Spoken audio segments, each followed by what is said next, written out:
The complete equipment guide for the Fenced Shadow Critical Strike stream is here.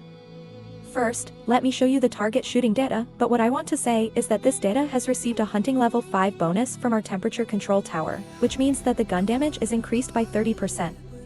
As for the 30% of the maneuverability and the 10% of the source damage of the generalized radiation, they are not actually added to our panel, not at all. Then this 30% gun damage is equivalent to eating a cracked bread that has been enhanced by the blue dragon. After looking at this target shooting number, everyone thinks that AoE damage is pretty good, right? But what I want to say is that this gun is a damage weapon based on Dragon Breath bullets. You can see that there is no Dragon Breath bullet bonus during the first contraction, and the damage is completely insufficient.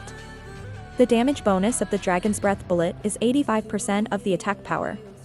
The gun damage of the secondary element is subject to the burning damage bonus. Remember this, everyone. His Dragon Breath bullet does not receive any abnormal damage bonus. It's the same in 1 win. In fact, if he adds 1, it would be better if he adds 1, like the gun damage of secondary elements. It is essentially gun damage, the Dragon's Breath bullet itself, so there are some bosses that don't take abnormal damage. But his Dragon's Breath bullet can deal damage. Gun damage can cause critical hits, which is the source of the critical hit flow in this video. If you want to have the damage of Dragon Breath bullet, you must pick up the power, and then it cannot be too far away within 6 meters. The abnormal power can provide the upper limit of secondary element damage of 4%, which is 40%. The distance cannot be too far away from him. We need to output firearm damage at close range, so that it will not be affected by attenuation, which also limits his output environment. If you want to deal damage, the first clip generally does no damage. The real start is to reduce the power and change the bullet to trigger the Dragon's Breath bomb. So this gun has nothing to do with PvP, brothers. Okay, let's talk about the different camps in our PvE crit stream. Well, this gun is explained very clearly in some videos of my Snow Country Sanchi Star gun. What is the main difficulty with this gun? The critical hit rate is not easy to stack when playing the critical hit style, right? We don't have something like the antivirus hat with a 35% critical hit rate. His fire pattern leather boots only increase the damage by 30% this time, but they will not increase our critical hit rate. So we are a critical hit weapon mod, right? The fire module of the weapon itself is rather awkward and nothing good. What kind of burning fire is superimposed on the prairie fire?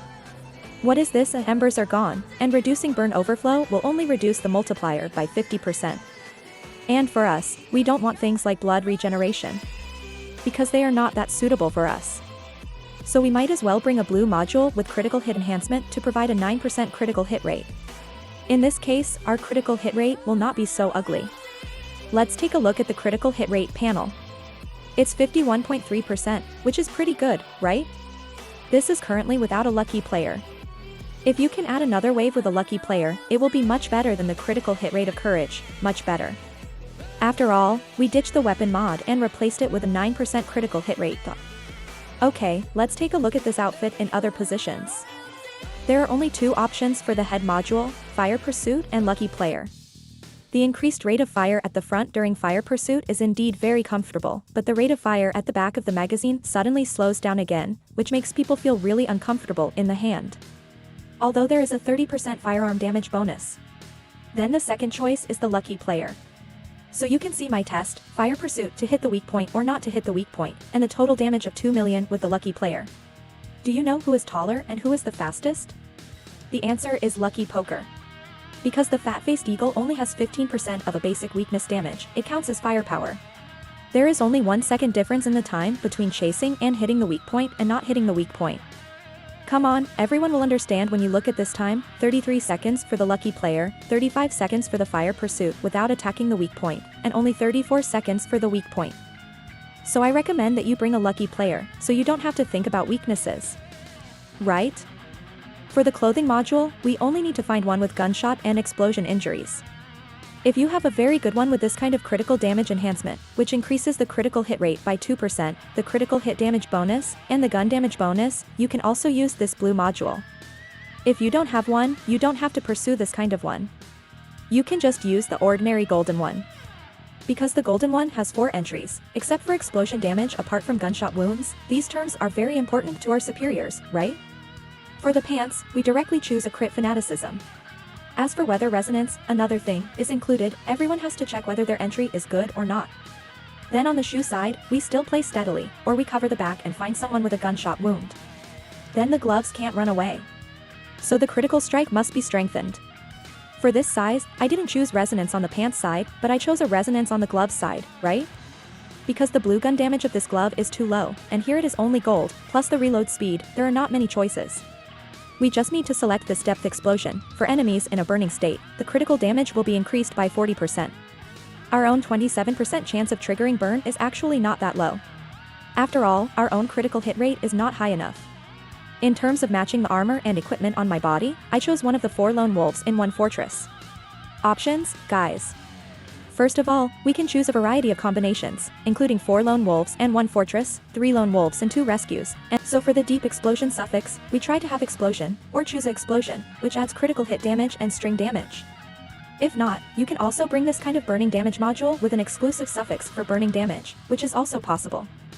For pants, heavy duty style with double critical hit rate is a must. A plain color style will reduce our attack power, so it is not necessary to use a plain color style, and the critical hit rate is also necessary. I would recommend 4 lone wolves and 1 fortress. As for the accessories, just use the ones that are corroded. For the cradle, just wear it normally. The damage of our live ammunition gun is increased by 15% void restraint, and the tactical combination includes abnormal enhancement. Although our melter bombs don't take any abnormal damage, it's good to be able to burn them a little bit, right? Anyway, the burning damage is a little bit harmful. Then abnormal mastery is definitely a must. Then the next step is to continue to suppress. The same is true for this. The continuous damage that causes continuous damage is to increase our burning damage.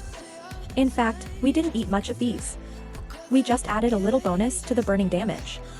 Well, we can eat this fire burning tar. Please pay attention to the burn damage bonus. We can eat dragon type bullets, so fire burning tar is also a must. Then for the remaining positions, we usually bring an ice arrow or a lone traveler. Then like the secondary weapon, this secondary weapon has a bullseye.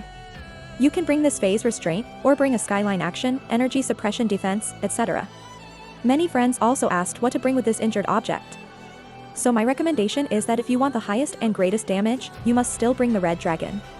After all, our projectile damage is increased by 37.2%, and when burned, the additional damage of the explosive fire dragon itself is very powerful. So say you want maximum damage, red dragon. If you were more comfortable playing solo, you would still be a lone wolf in hell, right? After all, his sarcasm is irreplaceable. Okay, that's it for this issue of the critical hit stream Split Shadow. If everyone is positive in the 3 consecutive videos, I will show you the elemental explosion splitting shadow in the next video. What is a splitting shadow that goes astray? This is the air battle. See you next time. Bye!